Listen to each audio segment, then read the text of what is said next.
Ladies and gentlemen, it is now time for the Elder Law Hour with Emily Hicks. Welcome to the Elder Law Hour with Emily Hicks, where we're offering insights and solutions for today's seniors so you can age with confidence. Thank you so much for tuning in today. We have a very special show. Becky Yanni is here from the St. Johns County Council on Aging, and she's here to talk about all of the services that they provide to our seniors and how to age in place with independence and dignity. So she is such a great wealth of knowledge. I love speaking to Becky, so looking forward to having her. And we also have a new guest today, and that's Jayne Evans with the Betty Griffin Center.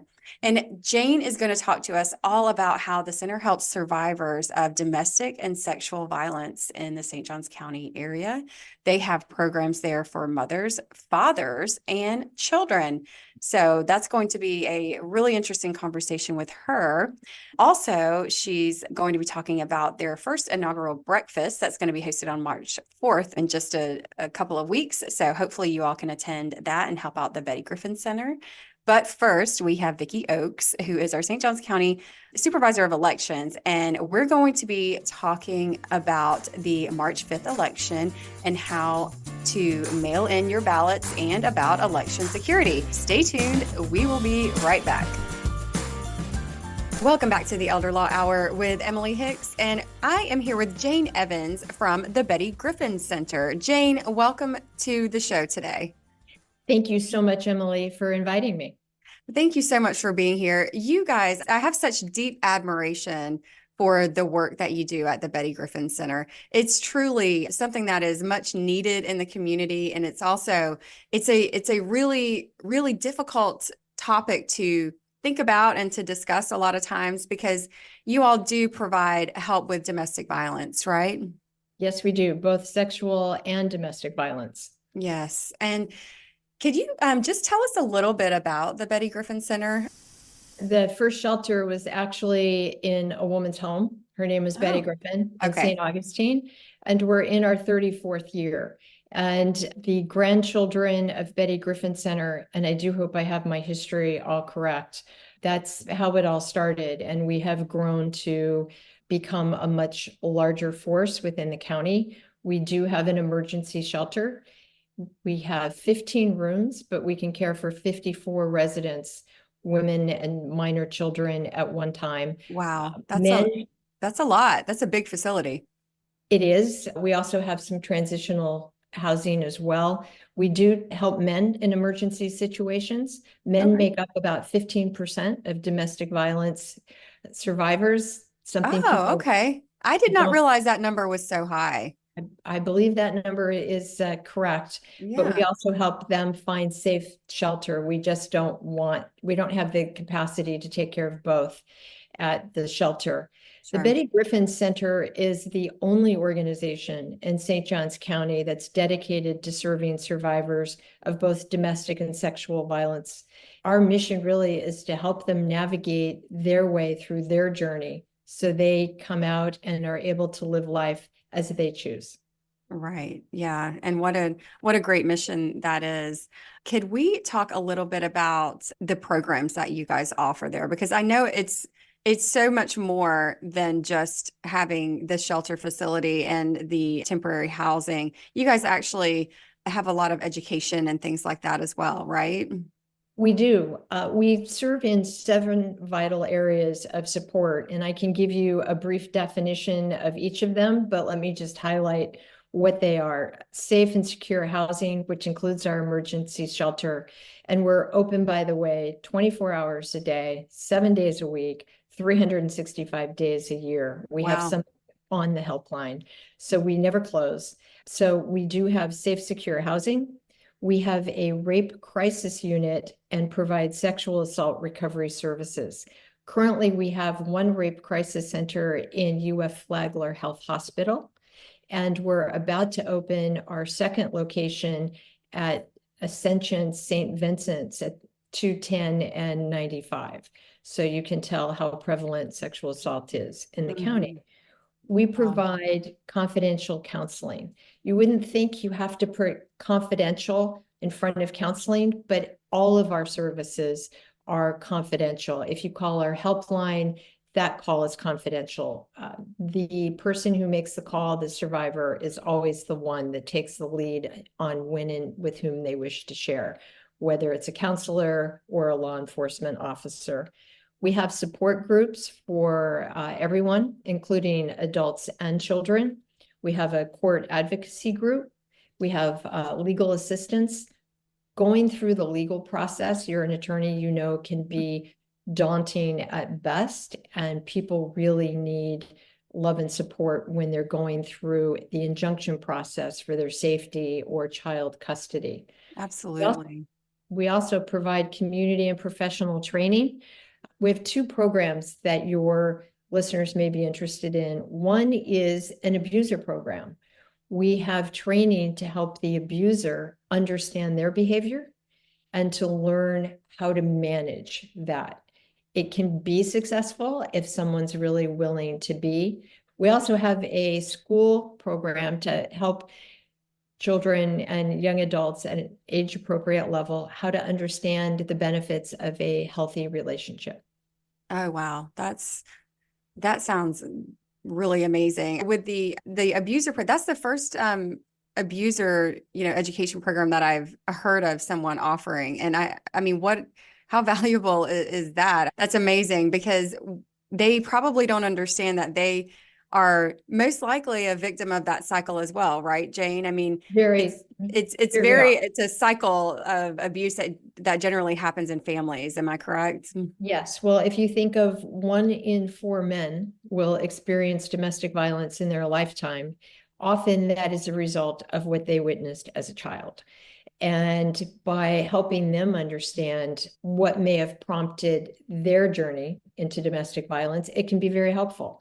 The program has been so successful. We did initiate it. It's being adopted in other places in the state. So we are very proud of our team for creating and having that program start to be adopted in other places. It's a wonderful tribute to the success that you guys have had with that, I'm sure. And I'm amazed that we haven't really that hasn't been done sooner. I mean, it would seem obvious. Yeah, it kind of would, but we don't really always try to get to the root of the problem in our society sometimes. Sometimes we miss the obvious, but mental health issues aren't always easy to decipher. So We're very glad that we have it now. Well, one of the things that comes up whenever you talk about domestic violence, or, we've all heard, about these stories, and we've all heard someone say, why doesn't she just leave? If it's so bad, why doesn't she leave? That's such a loaded question and scenario. It's never that simple, right, Jayne? I mean, there's so much that is going on in that relationship that it's never simple to make that decision. And often the course, you have to understand that domestic violence isn't always physical. It can be emotional abuse, and it can be financial abuse. And often it takes the course of many years.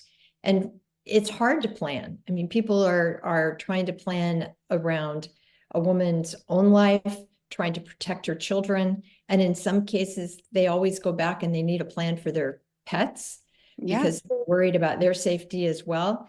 And someone may take 9 or 10 times of going back before they can finally make a safe escape.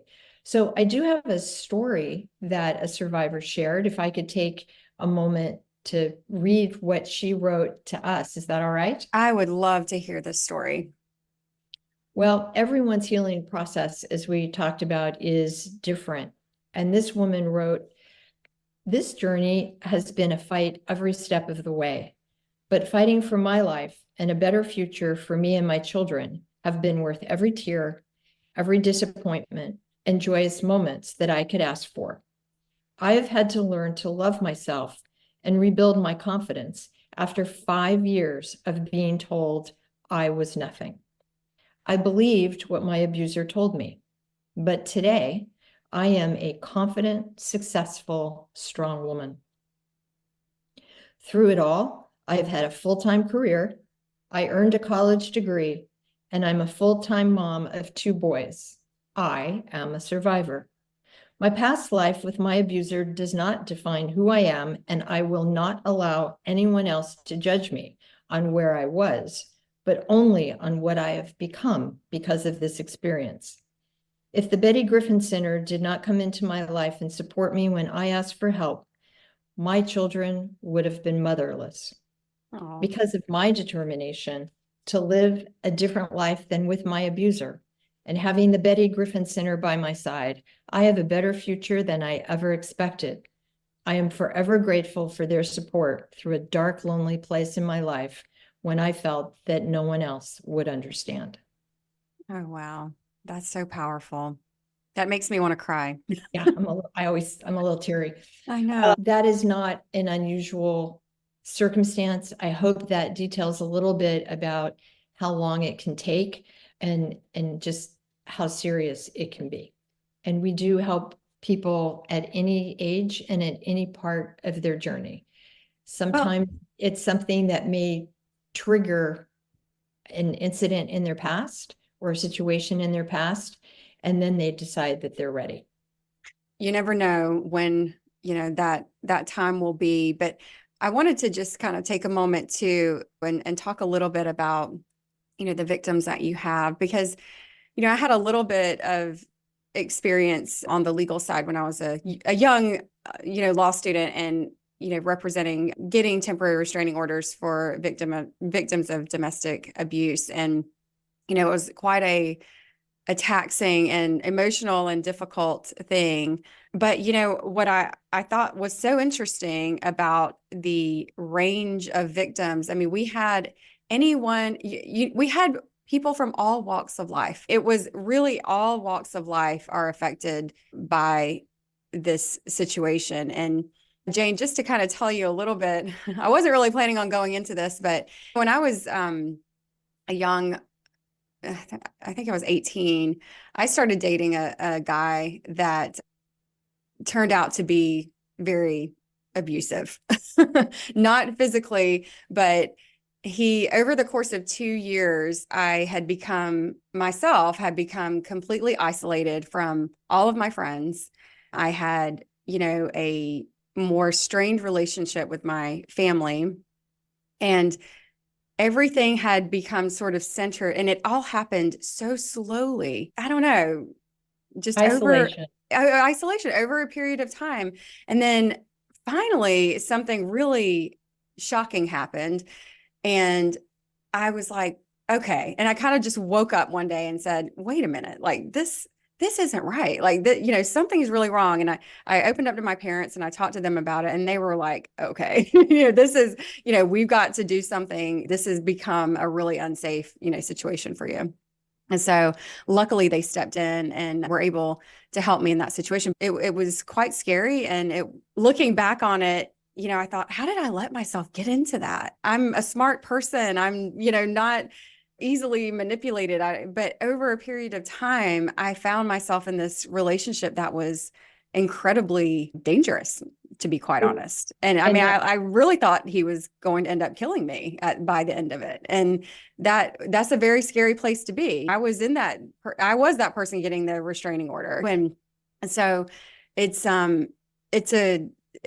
crazy that it can happen. But with your victims, I mean, you see everybody from every walk of life. I remember having clients that were doctors' wives, and then clients that were on the opposite end of the spectrum. So it really affects all of society. But I do want to talk a little bit about the experience that the survivors have when they come to the Betty Griffin Center. So can you talk a little bit about what a typical situation for them would be like? Before I answer that question, let me tell you how wonderful it was that you shared your experience. And I don't often talk about it. I'm sure you don't. And it's not that you're ashamed of it. It's your story, and you choose to tell who you are. I will tell you that the most important thing your parents did, besides loving you with all their hearts, was they must have responded to you in a non-judgmental way. They listened and they heard what you were telling them, and they understood it. And that is really wonderful. So if someone thinks that they have a friend who may be in a situation that is dangerous or possibly going down the wrong path, the most important thing they can tell them, this is not about you. It is not your fault, and just remain non-judgmental. I think for a long time I was scared to share anything in a public way, but the person in question is now in prison, so I don't have to worry about it anymore. Well, good instincts, Emily. So our abuser program isn't 100% successful either, but it is a really good place to start. Yeah. So they're really, and first of all, I appreciate you correcting yourself. We don't use the word victim. We use the word survivor because that is a officially recognized term that comes out of the National Crime Victim Law Institute. And essentially, it defines a person who's endured adversity and moved beyond it.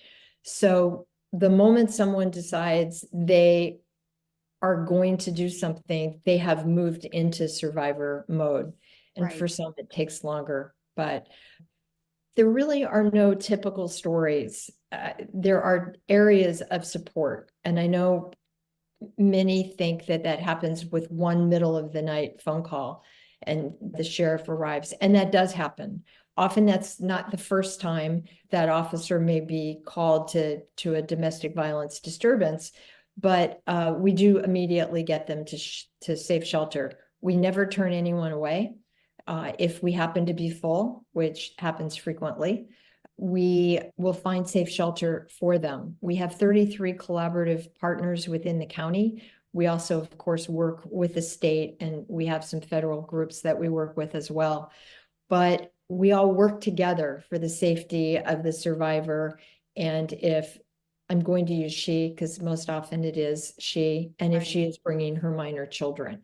So no one's ever turned away. Someone may be in their 70s. I happen to know of a case who is a strong, independent woman who's been experiencing financial issues that over a period of time, very slowly, that power of her checkbook, if you will, to use an old-fashioned term, is being taken away from her. And we would help that person with confidential counseling. We have children who may share with a teacher. Our school district is really wonderful, and we work with them very closely. In fact, we always make a point to have someone from the school district on our board of directors. So they understand what our education and our school team is doing, and also provide a liaison within the school district.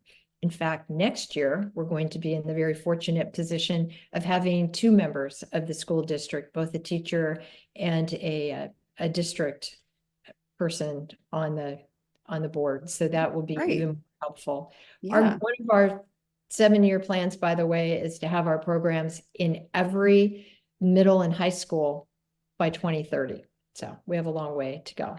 But so if someone comes because of a rape or remembering a sexual assault or domestic violence and they call the helpline, we will help them set up with confidential counseling. They may decide that they would like to go to a counseling group, a support group, which is terrific. It's a way to hear from others what their experience has been. It's not only reassuring that you're not alone, you're not the only one, but it also provides coping ideas. In many cases, when children are involved, it means going to court, fighting for child custody. We have a team at the courthouse that provides legal assistance and advocacy, which is so important, as I think I mentioned earlier.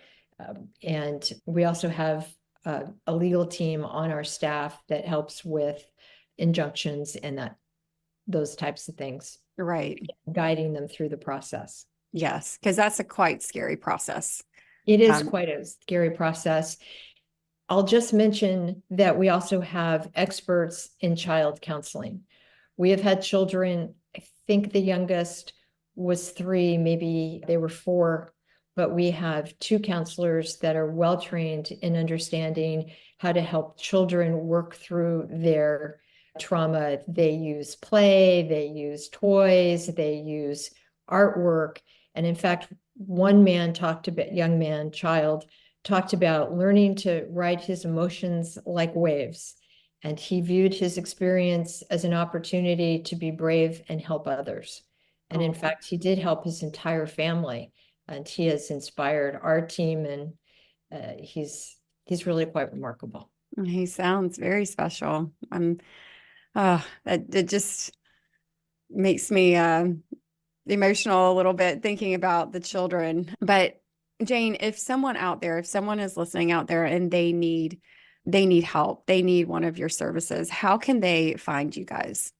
It's really easy. As I said, we're always on call. We're always on call. And the number is 904-824-1555.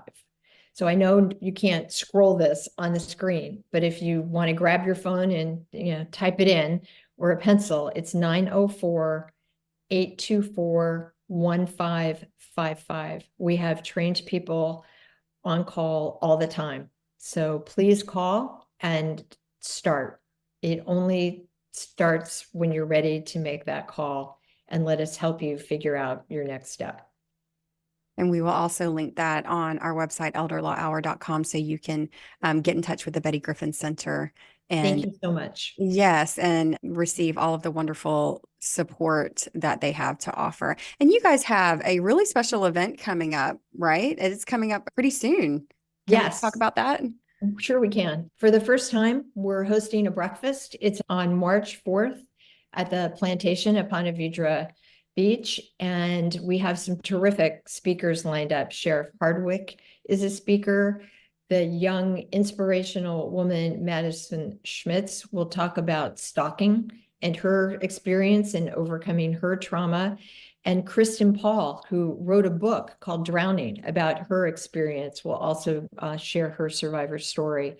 You can find tickets at bettygriffincenter.org. Go to Make a Difference, special events, and buy a ticket. Buy 2 tickets, bring a friend.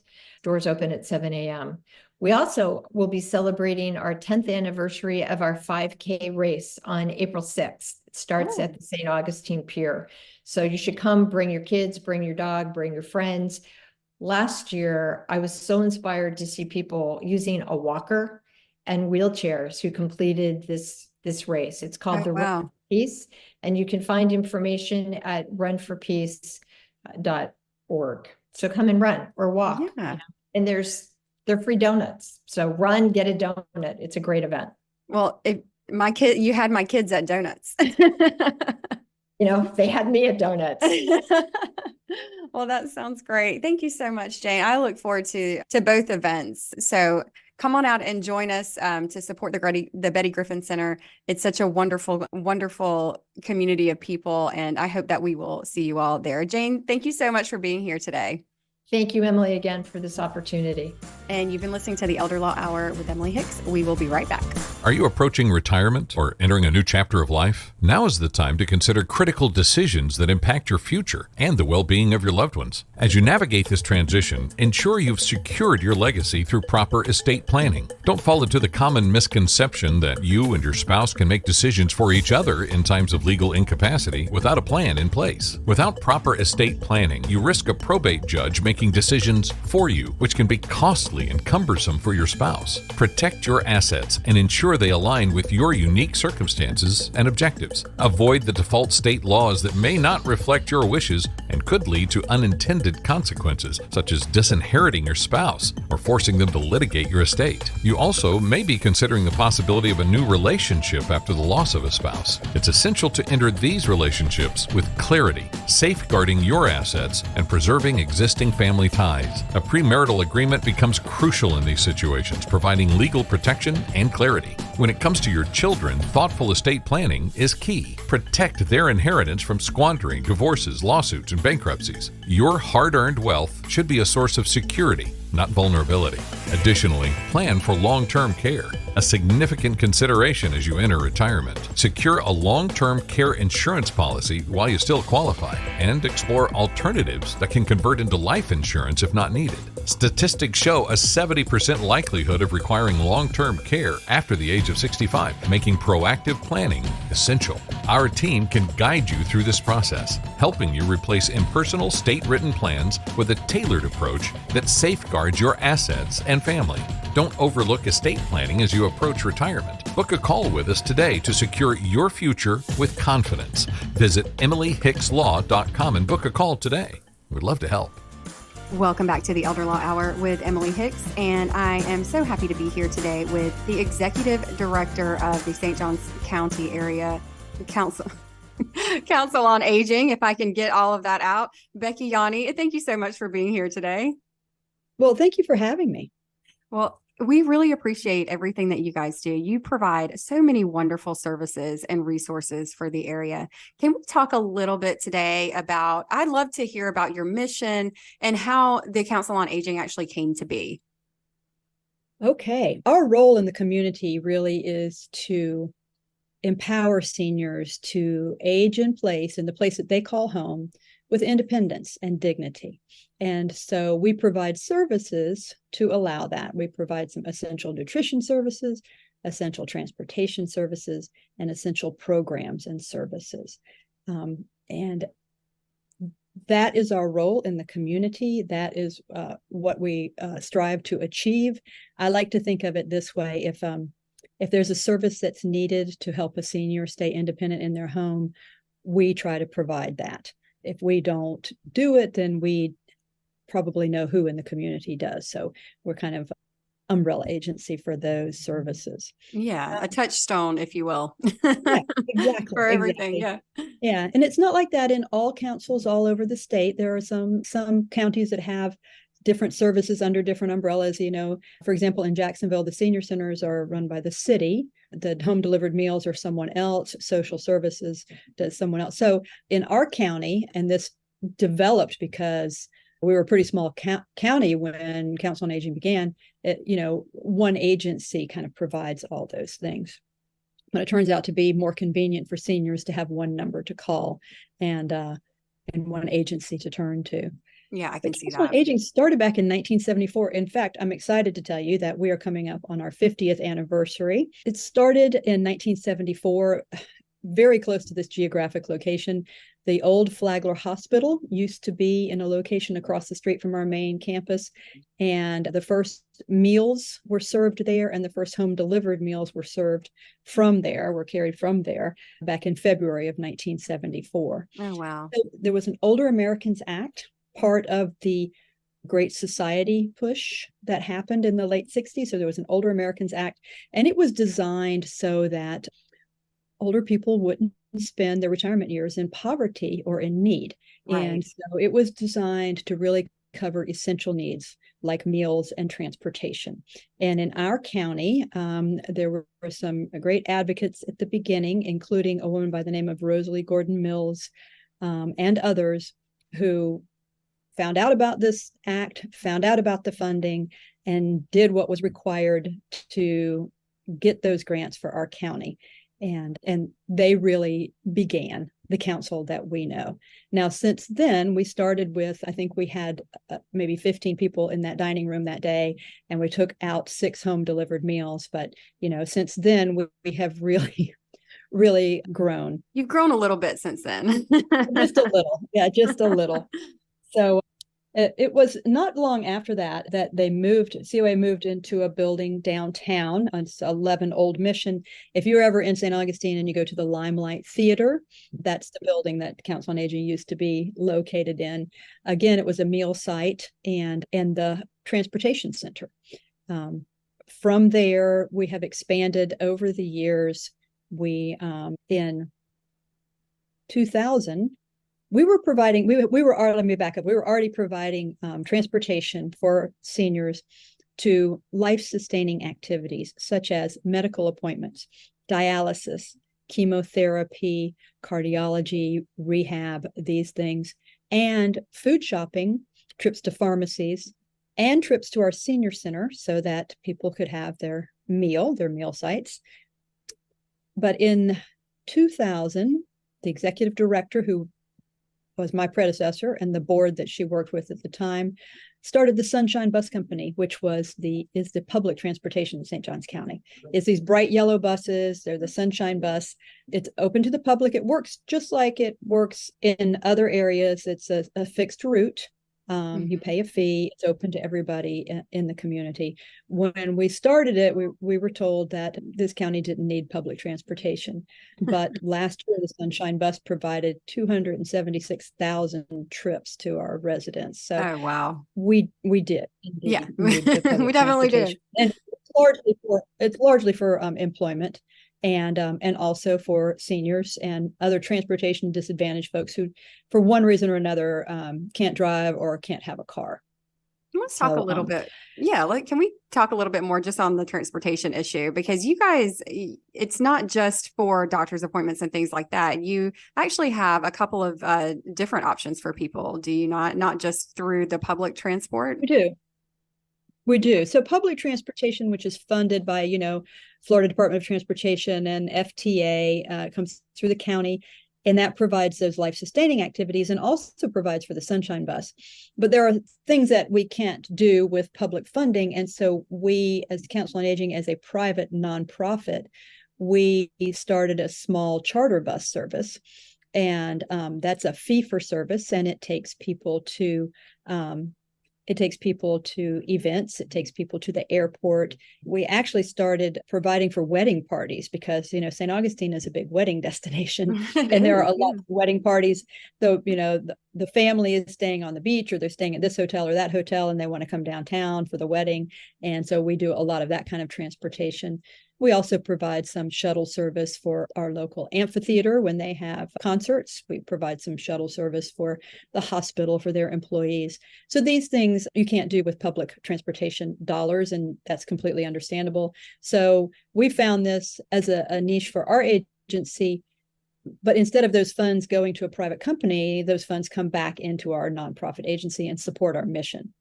What a smart way to raise more funds and keep it so that you can actually use the service yourself or to further your mission. So, what a great way to consolidate those two things.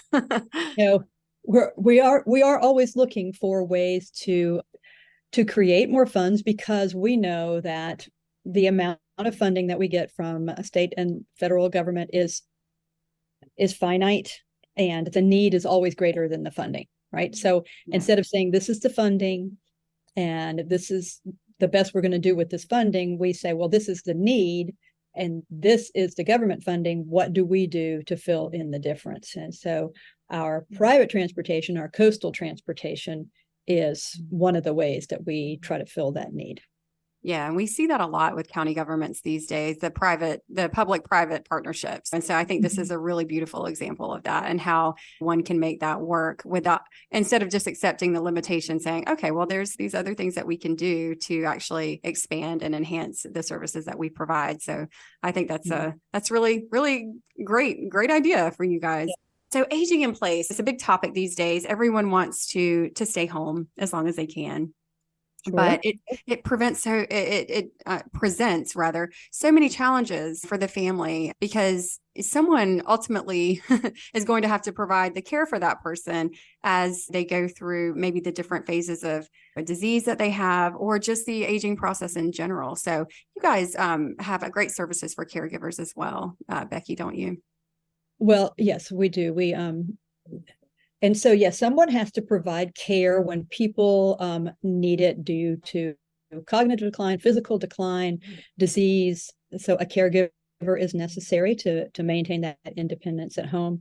And most of the caregivers in our country, in our state and in our county are unpaid family members. And so caregiving can have a really big toll because it can be 24/7. And without respite and without some relief and without some sense of community to other people who are going through the same thing, it can be extremely stressful. So yes, at Council on Aging, we recognize that. And our Our manager of our adult daycare and our caregiving services is Paulette Kozlowski. She's an RN. She's been doing this work for 23 years, and she has a huge heart for caregivers. She understands and has helped us to all understand that these cognitive issues like Alzheimer's and dementia are a family issue. They're not just for the person that's challenged. And so we try our best to support those caregivers with caregiver education, with caregiver support groups, with access to resources, with one-on-one counseling if need be. Paulette has just published another book. This is her not her first book that she published, and it's available on Amazon, and it's called Guidance Through the Caregiving Journey into the World of Dementia. And it really helps to guide the caregivers into the dementia world, and they're encouraged then to have enough help and plans in place for the future of their caregiving journey. So I recommend, if this is on your horizon, or if this is something that you are challenged with, to find this book by Paulette Kozlowski. Her last name is Kozlowski, and it's available on Amazon. It's Guidance Through the Caregiving Journey into the World of Dementia. She's a wealth of information and knowledge and a true, real compassionate heart. Oh, that's wonderful. Well, definitely check out that book. We will also put a link to that on our website, elderlawhour.com, if you want to head on over there so you can find out more information about this episode and the book, because it is quite a journey becoming a caregiver. And I love that you have educational classes for people that you guys provide, because you really don't know what you don't know. I mean, you don't know what to expect. And there's so many tips and tricks to things, that you just don't even realize that you need when you're embarking on that journey. Right. Useful information that helps you deal with situations as they arise. For example, I never knew anything about what they call sundowners syndrome, which is where dementia can get worse and exacerbated right around dusk. Well, if you know that ahead of time, then you know to expect that. You know different tactics that you can use to deal with that. But if you're just caught off guard, it can be really kind of mind-blowing for the caregiver to figure out what to do. So that's just one example. Yeah. And I mean, even just having conversations with people that have dementia, knowing how to communicate, knowing little things like, that they're going to be easily flustered, that they can't follow along. It's just a different, well, it's not a different person that you're dealing with, but it can sometimes feel like that. Like you don't feel like, yes.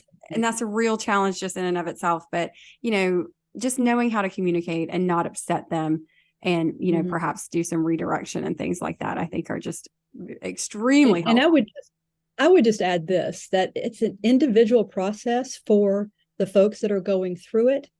And I think it's important that we don't lose sight of the individual, that we remember that this is an individual that deserves respect and attention, and that they may be challenged in some ways, but they are not necessarily challenged in all ways. And so not to treat them as if they're helpless, to just have that respect as you approach an individual. I sometimes go to classes that we have that are for beginning stages of cognitive decline. And in these classes, folks are at a very high level, but they're noticing some cognitive decline, or they might have an initial diagnosis. And they get together and they go through brain enhancing activities and trivia and physical activities and so forth. It's a very helpful program. It also allows people to socialize with others with the same kind of issues that they have, so that it helps their self-esteem. So they can sit across the table from someone and say, well, this person has some cognitive decline, but gosh, they're still really funny. And they're still, they still really have a lot to give. And so maybe I do too. So it's a very helpful in that way, I think, in the socialization. But what I've noticed when I attend these classes is that cognitive decline is not like pulling a shade on a window. It's more like you look at a house and some of the lights are going off, but some of them are shining just as brightly as they ever have. Right. And every house on the block has different lights that are on and different lights that are off. And it is not only a disservice, but it's kind of a disservice to yourself to try to blanket everybody that has cognitive decline or dementia with the same mindset or the same label. You're missing out on dealing with that person for what they have to give at this time. Sure. And I had this conversation with someone yesterday who's caring for their aging mother who's in she's in a stage of anger and resentment and just not very happy with him at all.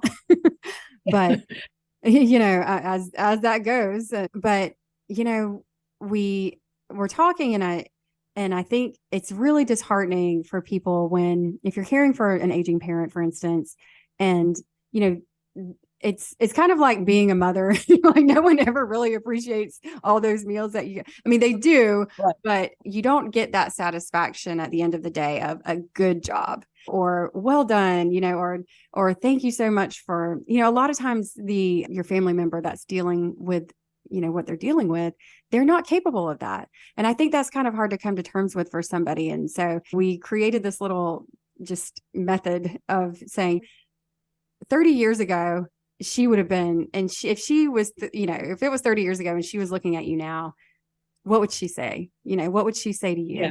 She would be so proud of you. She would be so grateful, so thankful. And you have to remember who they are.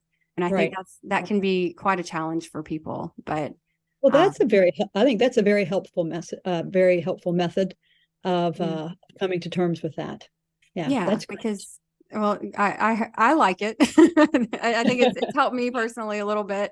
So I hope that it helps somebody else. But Becky, thank you so much for being here today. If someone is in need of the services, how should they get in touch with you?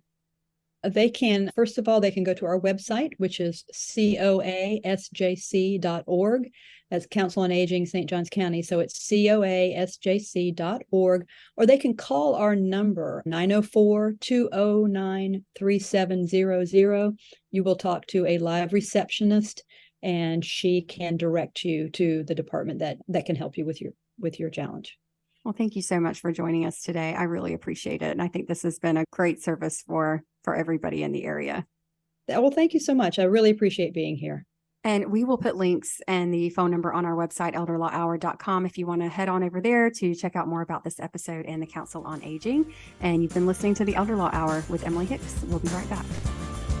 This is Vicky Oakes, your St. Johns County Supervisor of Elections. The 2024 elections are coming. They will be here soon. Are you election ready?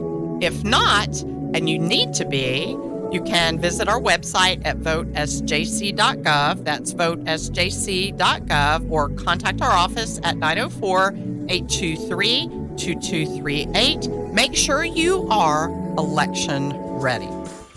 Welcome back to the Elder Law Hour with Emily Hicks, and I have Vicky Oakes, the Supervisor of Elections for St. Johns County, here with me today. Vicky, thank you so much for being here. Emily, thank you so much for having me. Well, we've been talking and chatting, and I'm actually learning a lot about the election process myself, having even worked for a county before. So this has been really great. We've got a lot of good information that we can tell our voters today.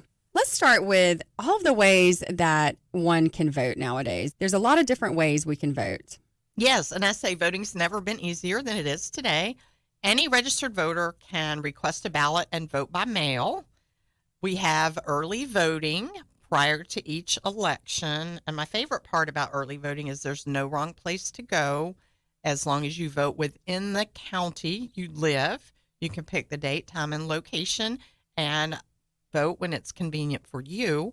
And then for the traditionalist, we have your neighborhood precinct is always open on election day from 7 a.m. to 7 p.m. So there's three choices really about when, where, and how you would like to cast your ballot. So if you are a traditionalist like myself and you wait until election day, you have to go to your precinct, your actual voting office, right? That's correct. Your voting location. Your voting location.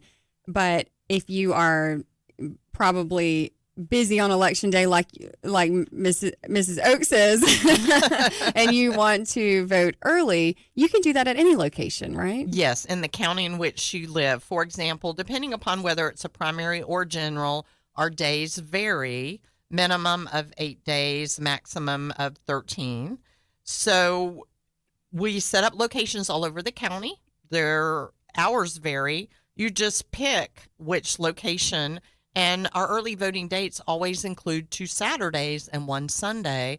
So you get to pick when, where, and how you want to go vote, cast your vote in person.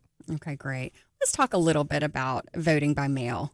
Now, I like to vote in person, I'm not going to lie, but a few years ago, I actually did vote by mail. So let's talk about how you can do that and what are the procedures for if you want to vote by mail. Okay, it's very simple. You just have to request your ballot, and you can do that by contacting the elections office, call the office, or you can simply go on our website, use the tools we have available to make your request.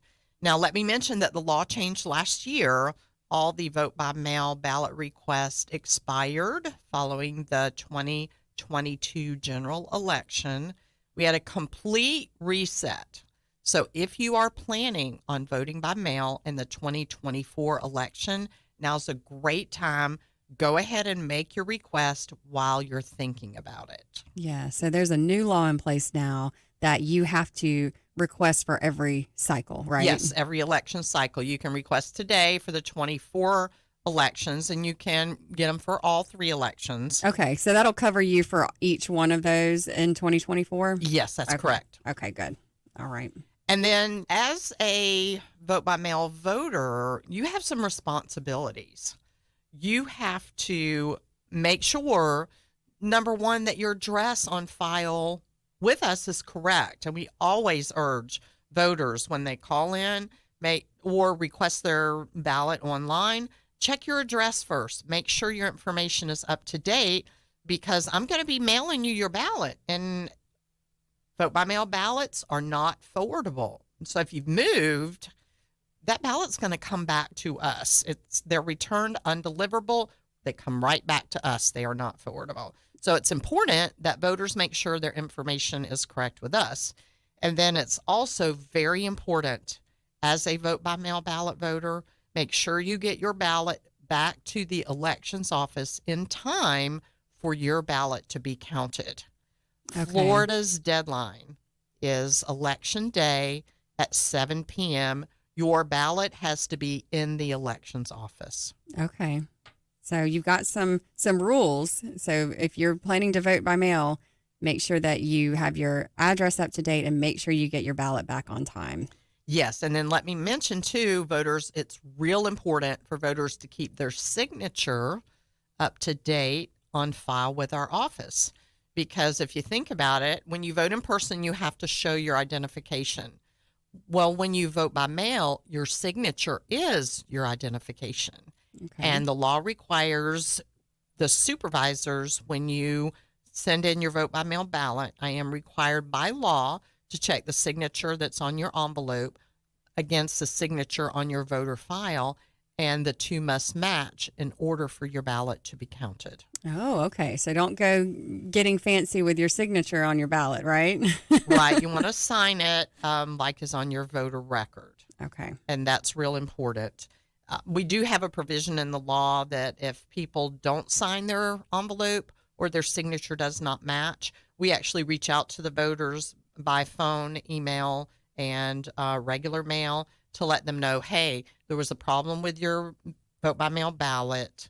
Here's what you need to do in order to cure your ballot and still have it count. They have to complete an affidavit and provide it back to us along with copies of their photo identification at least by the second day after the election at 5 p.m. Okay.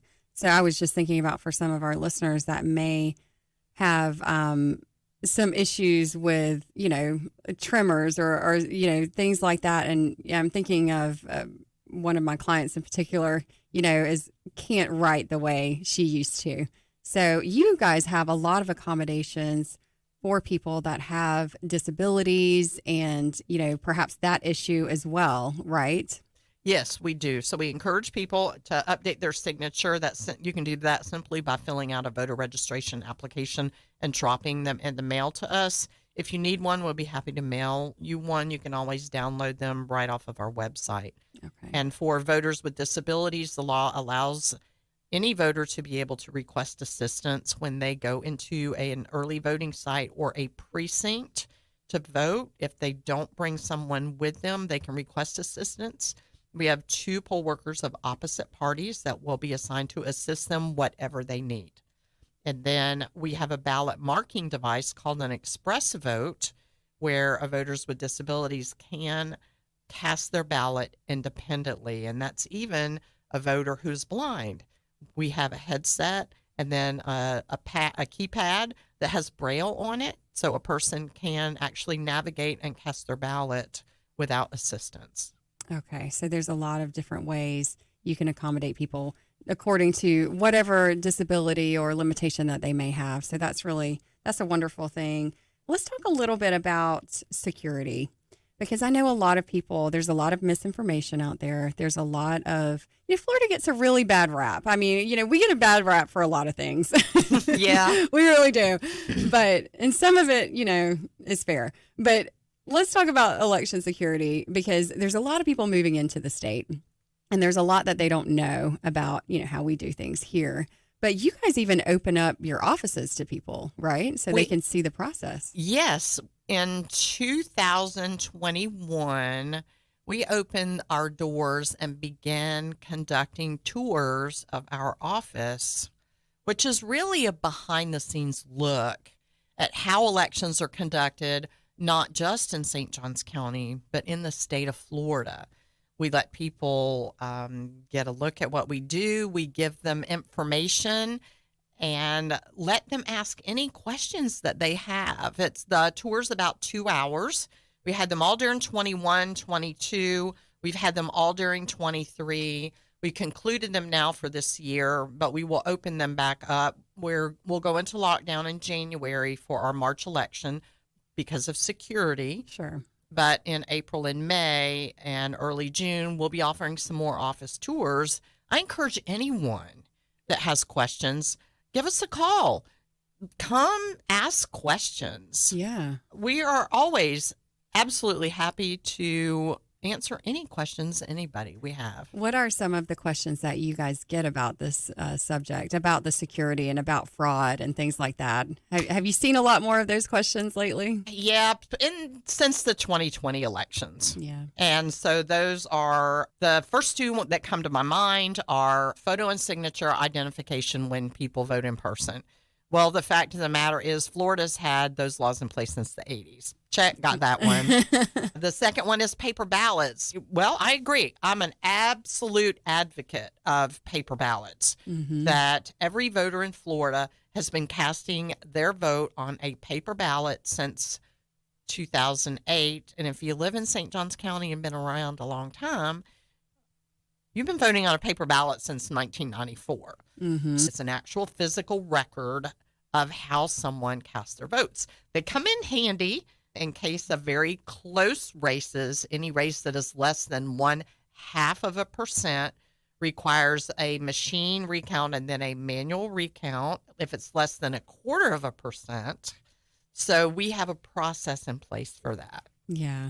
And speaking of security, you guys open up your office and you have all of these tours, but when it comes to an actual election, security is pretty tight, right? I mean, you're not allowing, there are places that people aren't always authorized to be when you are counting ballots and conducting the actual election, right? I mean, you've got cameras, you've got security everywhere. It's a pretty tight situation, right? Yeah, it is. Some of our meetings of our canvassing board that we open and count our vote by mail ballots, some of those meetings are open to the public, and we have a public area where the public can come in and view and watch. And that really is part of our security processes, that our elections are open and transparent.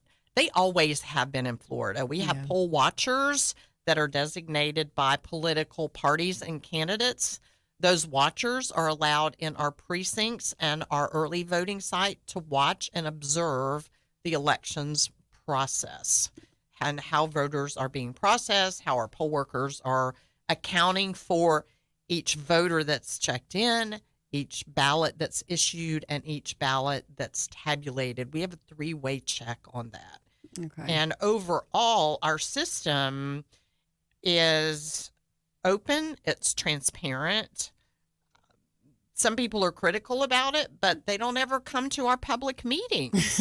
Yeah. Is the fact of the matter. I say, come, watch, come see what our processes are, how detailed they are. Come and ask questions. We'll be happy to answer any questions that you might have. Well, and for those people that have recently moved to Florida, we do things differently here. But let's talk a little bit about the primaries that we have a primary election coming up.